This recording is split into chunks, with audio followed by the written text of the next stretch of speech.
welcome. You're watching the news. I'm Gargi Rawat. Up ahead, major protests over the entire NEET controversy. The opposition will raise the issue in Parliament tomorrow.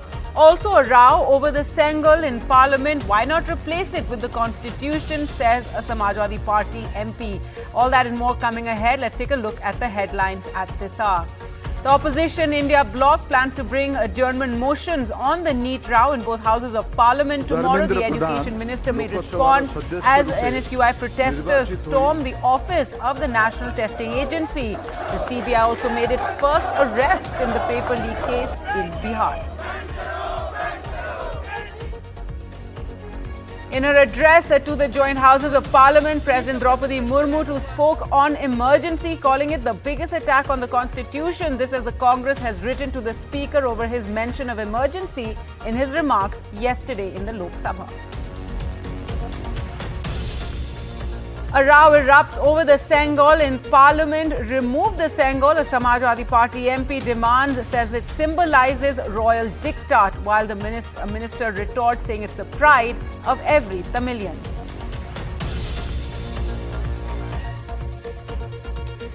Former Karnataka Chief Minister B.S. Yediyurappa has been named in a POCSO case. He's been named in the charge sheet on a minor's assault. The CID has filed this charge sheet against the former Chief Minister as well as 3 others who've been charged with destroying evidence. And another day, another high for the stock markets. The Sensex and Nifty both hit lifetime highs, with the Nifty crossing 24,000, Sensex past 79,000. And a mega opening at the box office for futuristic dystopian drama Kalki 2898 AD, boasting a massive star cast. Will it break Bahubali box office records?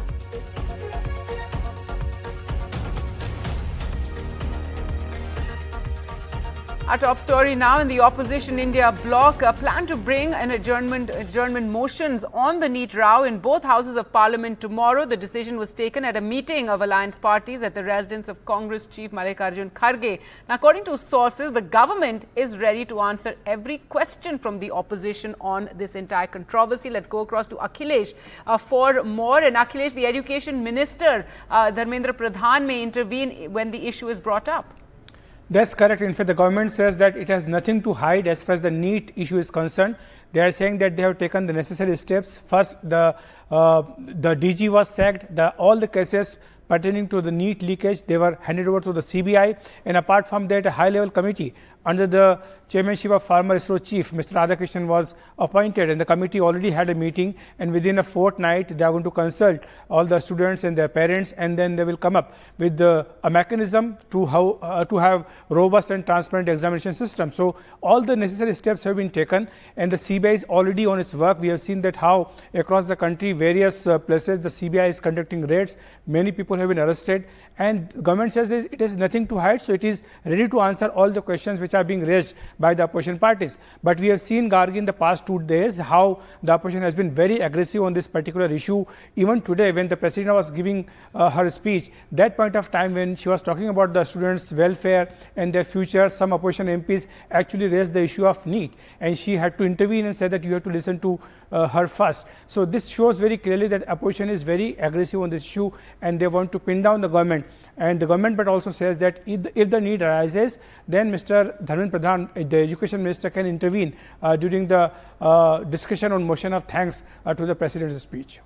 All right, Akhilesh, thanks so much for joining us there. And yes, opposition very aggressive on the NEET issue. In fact, not just in Parliament tomorrow, but on the streets today. There were dramatic scenes at the office of the National Testing Agency as members of the Congress's student wing, NSUI, barged inside the office, raising "Shut Down NTA" slogans. The NTA, remember, is at the center of this raging controversy over NEET and the UGC NET.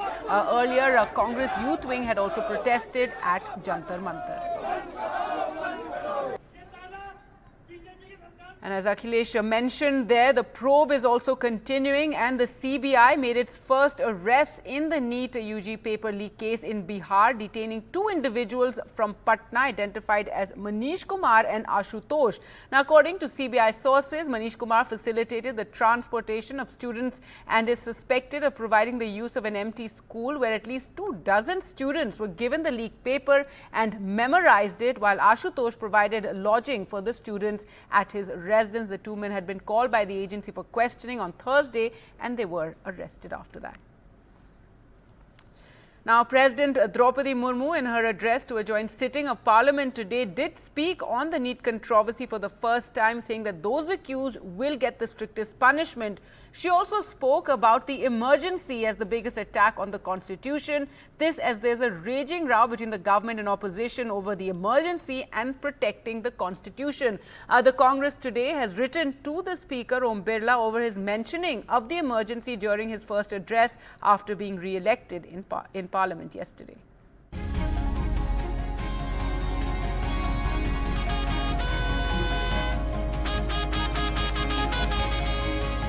Bharat का संविधान बीती दशकों में हार कसौटी पर खरा उतरा है। 25 जून 1975 को लागू हुआ आपातकाल संविधान पर सीधे हमले का सबसे बड़ा और काला अध्याय था। मुझे विश्वास है कि वे लोकतांत्रिक President Draupadi Murmu's address to the joint session of Parliament added fire to the BJP's emergency offensive against the Congress.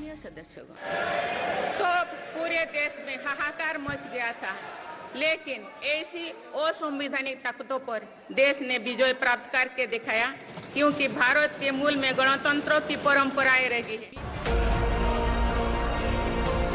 The President's remarks came in the backdrop of a heated BJP versus opposition face-off over the emergency. While central ministers led by Prime Minister Narendra Modi have stressed on the horrors of the emergency imposed by the Indira Gandhi government, the Congress and its allies have said an undeclared emergency is in force over the past 10 years of the Narendra Modi government. The President's remarks also plays out in the context of opposition's constitutional push. In demonstrations outside the House and proceedings inside, it was the opposition MPs who were seen holding the copies of the Constitution and also accusing the ruling party for undermining it. I regret that the real issues of India was covered up by the Honorable President in her speech. This shows the government's intention that they don't want to address the real issue. इतिहास नहीं है, उन लोगों से पूछो जिनकी जवानी के बेहतरीन 19 महीने जेल की कोठरी में। The emergency issue lingered beyond the President's address, with the Congress writing this letter to Speaker Om Birla, saying his reference to the emergency on Wednesday impacted the credibility of Parliament. I had informed the Honourable Speaker. It could have been avoided from the Speaker's reference. Because that is clearly a political reference. It could have been avoided. The President's address also touched upon the burning issue of NEET exam irregularities. The government, she said, is fully committed to ensuring the guilty are punished. सरकारी भर्ती हो या फिर परीक्षाएं, सुनिए, परीक्षाएं किसी भी कारण से इनमें रुकावट आए, ये उचित नहीं है। इनमें शुचिता और पारदर्शिता बहुत जरूरी है। हाल ही में कुछ परीक्षाओं में हुई पेपर लीक की घटनाओं की निष्पक्ष जांच और दोषियों को कड़ी से कड़ी सजा दिलवाने के लिए मेरी सरकार प्रतिबद्ध है। President Murmu's address referred to the need for Parliament to run smoothly. The President spoke of the Lok Sabha polls in Jammu and Kashmir, calling it a big success. She also listed the Modi government's scheme for farmer welfare and efforts, she said, have helped India become the fastest growing major economy in the world. Bureau Report, NDTV. A Samajwadi Party MP's demand to remove the Sengol from Parliament has sparked a controversy. He wrote to Speaker Om Birla asking for the Sengol to be replaced by a copy of the Constitution, calling it a symbol of royal diktat, a Raja ka Danda. His demand was backed by the Congress, but the BJP hit back, saying it's an insult to the people of the South, while a Union Minister Murugan spoke to NDTV, calling the Sengol the pride of every Tamilian. लोकतंत्र का जो प्रतीक है वो संविधान है, लेकिन BJP सरकार ने, खासतौर जो पिछली सरकार है, मोदी जी के नेतृत्व में उस संसद भवन में जहां स्पीकर बैठते हैं दाहिनी तरफ, सेंगोल स्थापित कर दिया है। सेंगोल तमिल भाषा का शब्द है, उसका हिंदी माने है राजदंड, राजदंड का और हिंदी माने है राजा की छड़ी, राजा की छड़ी और माने है राजा डंडा। तो अब देश संविधान चलेगा, न कि राजा का डंडा चलेगा। तो इसलिए हमारी मांग है कि अगर लोकतंत्र बचाना है तो संसद भवन से सेंगोल को हटाना है। मुझे लगता है कि हमारे सांसद इसलिए कह रहे होंगे कि जब पहली बार लगा था तो प्रधानमंत्री जी ने बाकायदा प्रणाम किया था।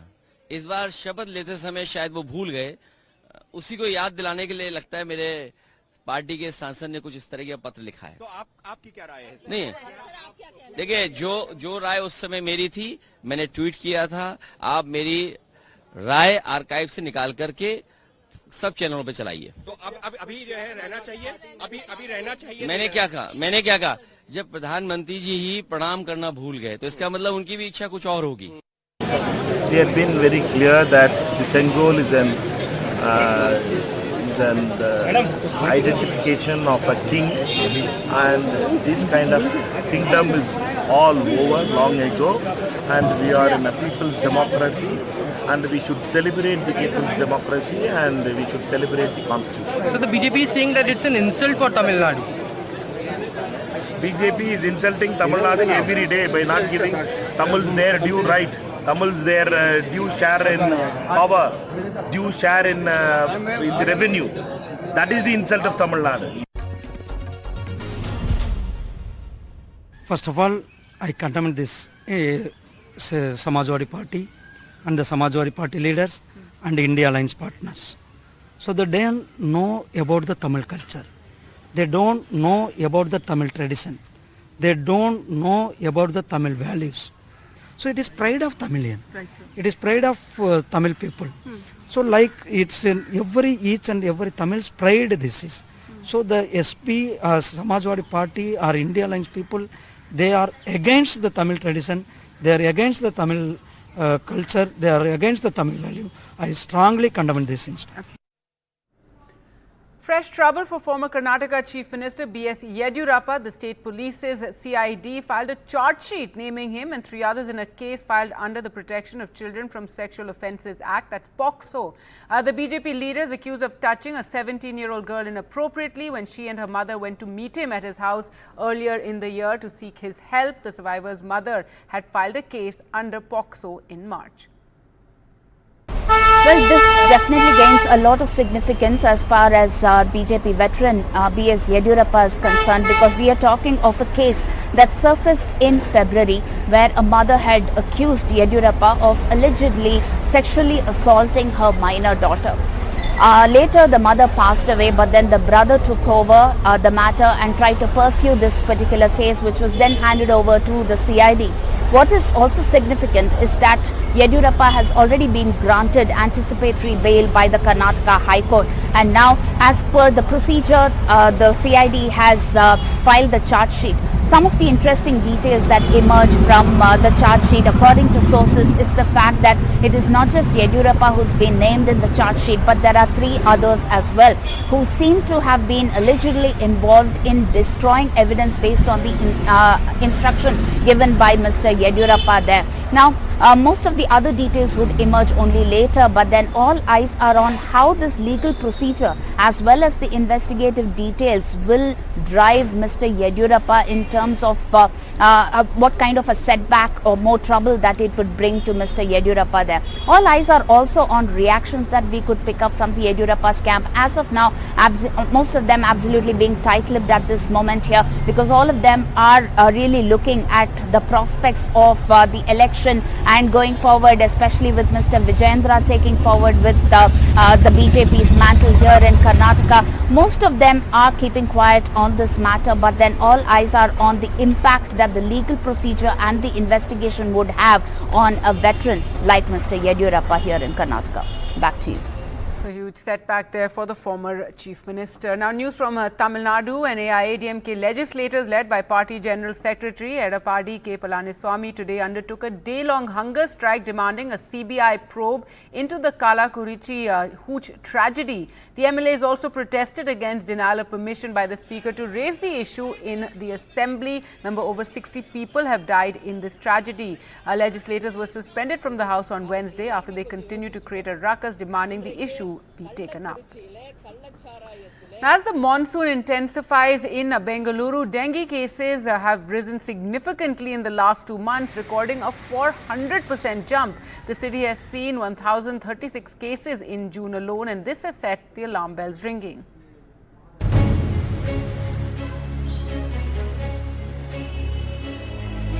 Karnataka has witnessed a sudden spike in dengue cases. What was 200 cases in the summer months turned into 797 in May and 1,036 in June, putting Bengaluru city on guard.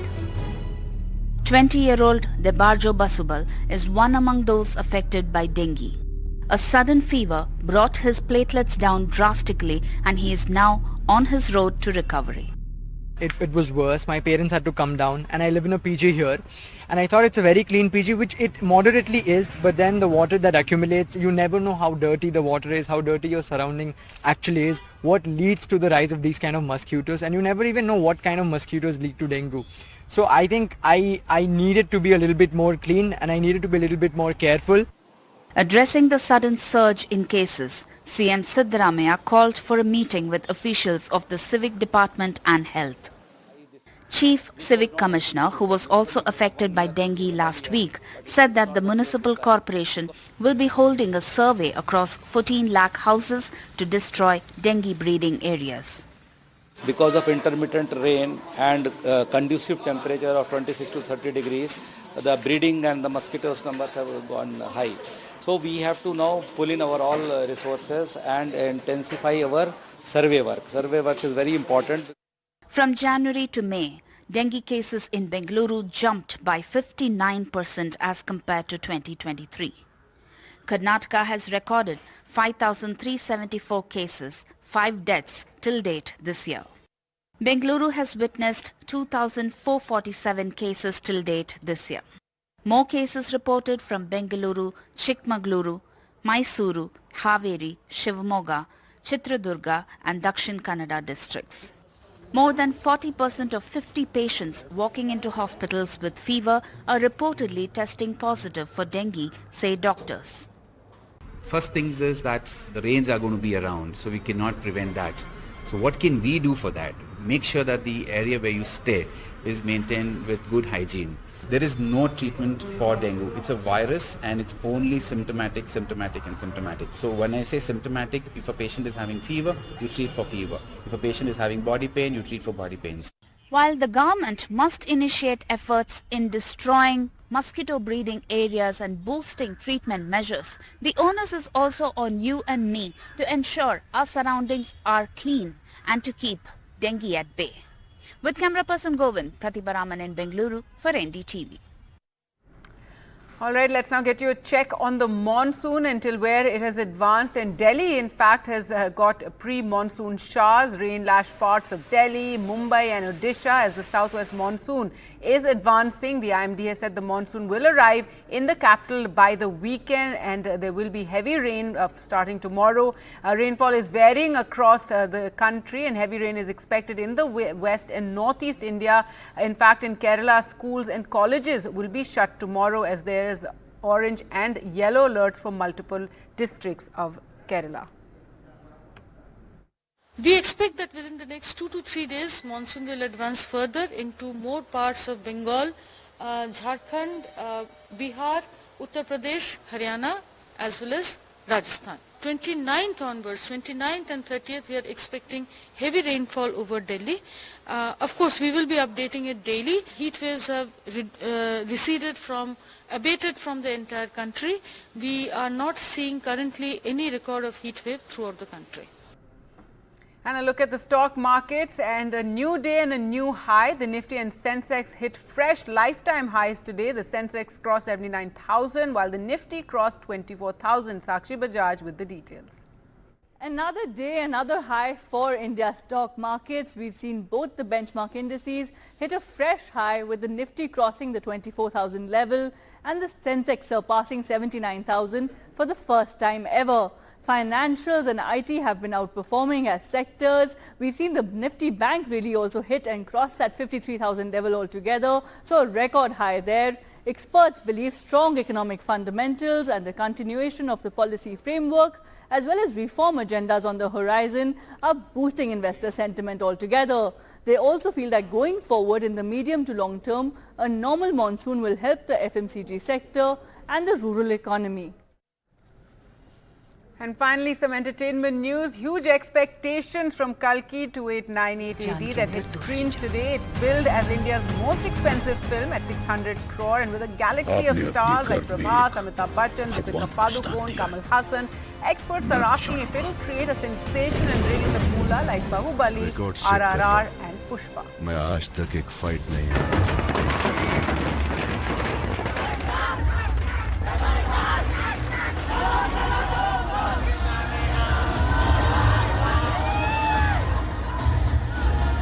Pre-dawn excitement at Hyderabad's IMAX multiplex that was hosting a 5:30 a.m. screening of Kalki 2898 AD.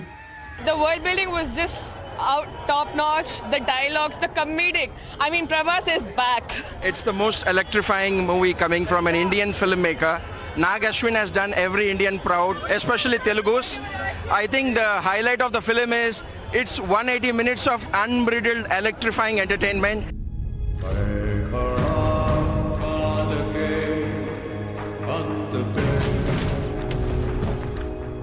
Fans said they were overwhelmed with the Kalki universe that came alive on screen in the mythological science fiction action thriller. Why can't we make such kind of films is what we hear when we watch a English film. I mean, multiverse, DC Comics, Marvel. I think in that sense, this film has used technology so well. Yeah, it crossed everyone's expectations. Definitely, I think best film in the past few years. Prabhas is back. A star attraction at the theatre was Bujji, a futuristic vehicle specially made for the film. This is a vehicle that in fact plays the sidekick to the rebel star Prabhas, and this is the very seat in which he sits, and all the action sequences actually follow. This is the steering wheel, and it's supposed to not just be a vehicle that'll take you at high speed, it's able to fly as well, and it does all those multiple things which we perhaps only can imagine in a future.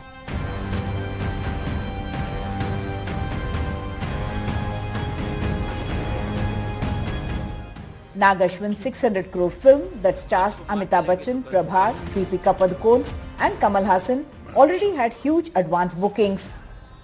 जब shoot कर रहे थे हम लोग तो हमें मालूम नहीं पड़ रहा था कि ये क्या हो रहा है, क्योंकि जो VFX और जो सारे के सब जो चीज़ें पूरी बाद में जो डली हैं उसमें फिल्म में, तो उसकी हमें उम्मीद नहीं थी.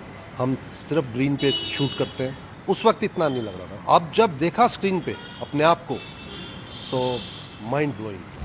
Unlike Amitabh Bachchan, who gets a full-fledged role, Kamal Haasan's screen presence is rather limited. But then you needed someone like a Kamal Haasan, no ordinary actor, to be able to play that challenger to God. And yes, of course, there is going to be that sequel where you can expect confrontation scenes between a Kamal Haasan and an Amitabh Bachchan and also the rebel star. More to come in part 2. With Abira and Prashant in Mumbai, with camera person Nagaraju, Uma Sudhir, NDTV. इस बार मैं prepare होके आया हूँ. आजा.